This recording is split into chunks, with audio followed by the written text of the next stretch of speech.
রাদিয়াল্লাহু তাআলা আনহা ইন্তেকালের পরে দাফন কাফনের পরে আবু যার গিফারি রাদিয়াল্লাহু তাআলা আনহু কবরকে লক্ষ্য করে বলতেছেন, হে কবরে মাটি, সাবধান, বেয়াদবি করিও না। তোমার গর্বে কাকে রাখছি জানো?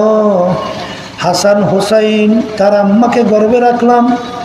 আলী কাররামাল্লাহু ওয়াজহু তার স্ত্রীকে তোমার গর্বে রাখলাম। সরদারে দোজাহান মুহাম্মাদুর রাসূলুল্লাহ সাল্লাল্লাহু আলাইহি ওয়াসাল্লাম তার কলিজার টুকরার সন্তান ফাতেমা, তাকে তোমার গর্বে রাখলাম।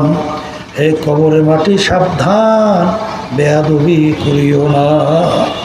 আমার আল্লাহর হুকুমে, আমার মালিকের হুকুমে কবরের মাটির জবান খুইলা গেল। কবরে মাটি তোমার আমার মতো কথা বলে।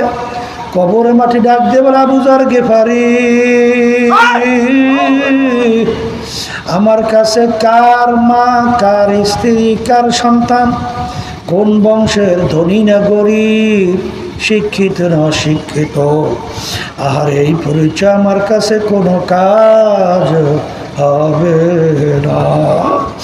যে নাকি ভালো আমল নিয়ে আমার গর্বে আসবে, সেই একমাত্র আমার কাছে ভালো ব্যবহার পাবে। আর খারাপ আমল নিয়ে যদি আমার গর্বে আসে, আমি কবরে মাটি এমনভাবে দুই পাশ থেকে চাপ মারব, এক পাজরে হাড্ডি অন্য পাজরে মিশাবো। আমার কাছে কোনো খাতির হবে না। এ দুনিয়াদার পাগল আমার বাবারা, পর্দার মা বোনেরা, কোন দুনিয়ার পাগল হইলাম, কোন দুনিয়ার ক্ষমতার পিছনে পড়লাম। কোনো দলাদলি বুঝি ঠুজি না। যদি দলাদলি চলতই, আল্লাহ রাসূল সাল্লাল্লাহু আলাইহি ওয়াসাল্লাম তার চেয়ে বড় পীর ওলি গাউস কুতুব দুনিয়া থেকে আসবে কোনো দিন? আল্লাহর হাবিব সাল্লাল্লাহু আলাইহি ওয়াসাল্লাম দুনিয়ায় থাকা অবস্থায় তার কলিজার টুকরার সন্তান ফাতেমা রাদিয়াল্লাহু তাআলা আনহা তাকে আঙ্গুল দিয়ে ইঙ্গিত করে বলেন, হে ইয়া ফাতেমাতু আনকিজি নাফসাকি মিনান নার, হে ফাতেমা রে, দুনিয়ায় থাকা অবস্থায় নিজে আমল করো, নেক আমল, জাহান্নামের আগুন থেকে বাঁচো, এরপরে অন্ধকার কবরে যাইয়া শো। ফাতেমা যদি কবরেই পরিচয় দাও, আমি আখিরি জামানার নবীর মেয়ে। আল্লাহ রাসূল সাল্লাল্লাহু আলাইহি ওয়াসাল্লাম বলেন, ফাতেমা রে, এই পরিচয় কবরে কোনো কাজ হবে না। ফাতেমা রাদিয়াল্লাহু তাআলা আনহা ইন্তেকালের পরে দাফন কাফনের পরে আবু যার গিফারি রাদিয়াল্লাহু তাআলা আনহু কবরকে লক্ষ্য করে বলতেছেন, হে কবরে মাটি, সাবধান, বেয়াদবি করিও না। তোমার গর্বে কাকে রাখছি জানো? হাসান হুসাইন তার আম্মাকে গর্বে রাখলাম। আলী কাররামাল্লাহু ওয়াজহু তার স্ত্রীকে তোমার গর্বে রাখলাম। সরদারে দোজাহান মুহাম্মাদুর রাসূলুল্লাহ সাল্লাল্লাহু আলাইহি ওয়াসাল্লাম তার কলিজার টুকরার সন্তান ফাতেমা, তাকে তোমার গর্বে রাখলাম। হে কবরে মাটি, সাবধান, বেয়াদবি করিও না। আমার আল্লাহর হুকুমে, আমার মালিকের হুকুমে কবরের মাটির জবান খুইলা গেল। কবরে মাটি তোমার আমার মতো কথা বলে। কবরে মাটি ডাক দিয়ে বলে, আবু যার গিফারি,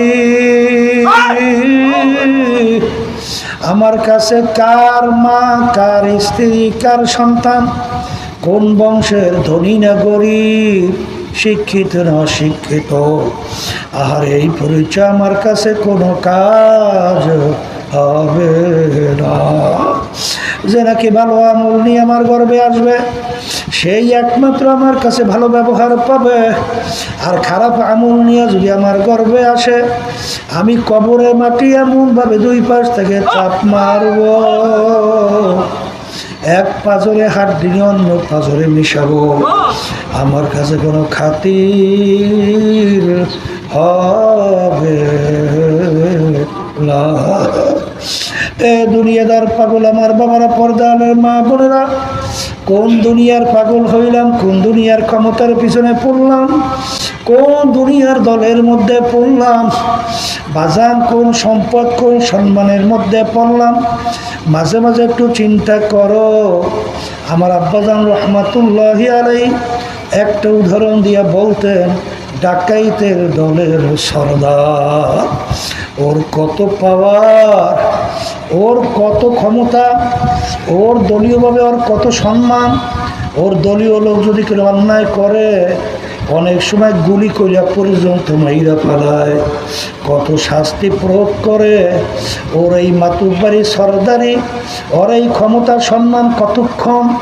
পুলিশের হাতে অ্যারেস্ট হওয়ার আগ পর্যন্ত। যখন পুলিশের হাতে অ্যারেস্ট হইয়া যায়, যখন ওকে বাইদা হ্যান্ডকাপ লাগাইয়া, যখন বুডের লাথি মারে পাড়ায়, হাড্ডি গুডি যখন ভাইঙ্গা ফেলায়, কোথায় যায় আর সর্দারগিরি, কোথায় যায় সারগিরি, কোথায় যায় আর সম্মান, কোথায় যায় সম্পদ। ঠিক আমার বাজানদেরকে বলবো, পর্দালে মা বোনদেরকে বলবো, আমার মালিক তোমাকে আমাকে দুনিয়ায় পাঠাইয়া আমার মালিক ঘোষণা করলেন, আমহিল হুম রুবাইদা, আমি তোমাদেরকে স্বাধীনতা দান করলাম। স্বাধীনতা যেরকম নাকি ছাত্রছাত্রী বাজান পরীক্ষার হলে পরীক্ষা দেয়, 3 ঘন্টার জন্য স্বাধীনতা দেওয়া হয়। বাজান ছাত্রছাত্রী 3 ঘন্টা যা মনে করে তা লাগবে, তাকে বাধা দেওয়ার কোনো আইন নয়। বাজান রে, যদি বাধা দেওয়া হয় পরীক্ষার হল কিন্তু আর থাকবে না। ঠিক আল্লাহ রাব্বুল আলামিন তোমাকে আমাকে দুনিয়ায় পাঠাইয়া আমার মালিক ঘোষণা করলেন, আমহিল হুম রুবাইদা, আমি তোদেরকে স্বাধীনতা দান করলাম পরীক্ষার হলে। কেন? লিয়াবলুয়াকুম আইয়ুকুম আহসানু আমালা, পরীক্ষার হলে পরীক্ষা নেওয়ার জন্যে কে আমার হুকুম অনুযায়ী ন্যাক কাজ করো আর কে আমার হুকুমের বিরুদ্ধাচারণ করো, এই পরীক্ষার জন্যই আমি তোদেরকে স্বাধীনতা দান করলাম। এই স্বাধীনতার ভিতরে তোরা যা মনে করে তা করবি, আমি তোদেরকে স্বাধীনতার ভিতরে কিছুই বলবো না। আল্লাহ নবী সাল্লাল্লাহু আলাইহি ওয়াসাল্লামের চেয়ে প্রিয় আল্লাহর কাছে আর কিছু নাই, হইতেও পারে না। কিন্তু আল্লাহর হাবিব সাল্লাল্লাহু আলাইহি ওয়াসাল্লামকে কাফেরেরা এমনভাবে আল্লাহর রাসূলের উপর আঘাত করলো, পাথরের পর পাথর। আল্লাহর হাবিবের শরীর মোবারক থেকে রক্ত মোবারক বের হইয়া আল্লাহর হাবিবের মাথা মোবারকের ভিতরে হেলমেট ভাইঙ্গা ঢুইকা আল্লাহর হাবিবের রক্ত মোবারক দিয়ে জুতা মোবারক আটকে গেল। কিন্তু এই স্বাধীনতার ভিতরে আমার মালিক কিন্তু ওদেরকে কিছুই বলে না।